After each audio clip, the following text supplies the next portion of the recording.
Hello, welcome back to the channel. Today's news is one that has once again put Newcastle in the spotlight, as over 400 nationals from Eswatini and Zimbabwe have been busted for working without proper permits. This operation has sparked a lot of debate in South Africa about immigration, labor, and the way government is handling the situation. Please stay tuned until the end so you can hear the sources of this report and verify the information for yourself.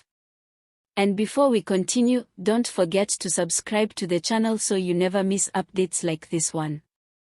The raid took place in Newcastle, KwaZulu-Natal, where officials uncovered a staggering number of undocumented foreign nationals working in different factories.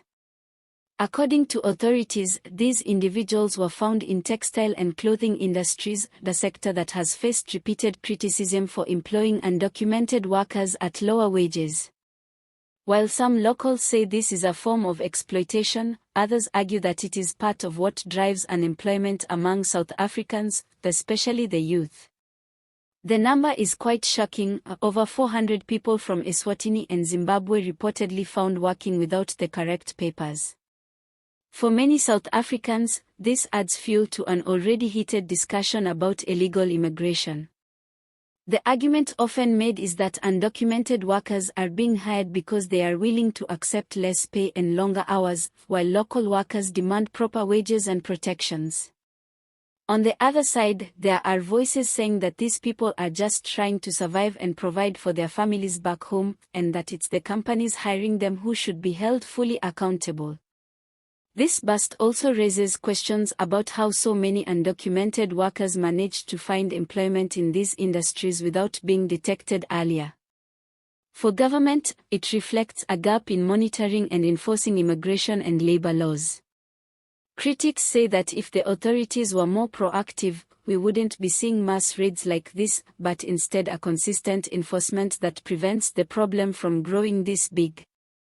The incident has also brought up broader concerns about cross-border relations between South Africa and its neighbors. Zimbabwe has been battling a long-running economic crisis, which has pushed many of its citizens to live in search of work. Similarly, Eswatini faces challenges of its own, and many workers have seen South Africa as a better opportunity.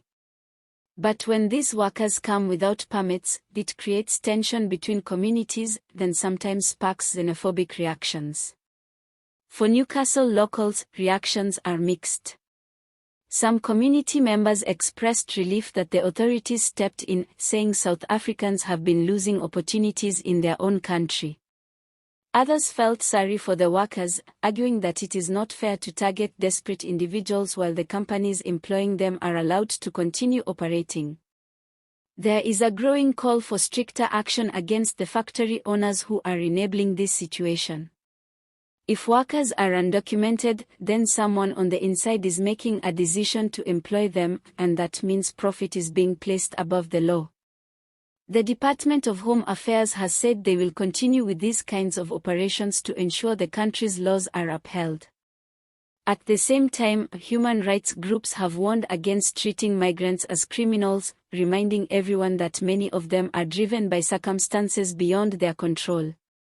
They suggest government focus on creating stronger legal pathways for migrants, while also holding businesses accountable for illegal practices. What stands out most in this case is the scale of it. Over 400 people caught in one area shows that this is not a small issue, but something affecting industries on a large scale. It also highlights just how deeply interconnected South Africa is with neighboring countries, where economic struggles quickly spill over into migration issues. Whether you see this as a win for law enforcement, or as a sad reflection of poverty in the region, one thing is clear: this situation is not going away anytime soon. And as long as the economic situation in neighboring countries remains fragile, more people will keep seeking opportunities across the border, whether legally or illegally.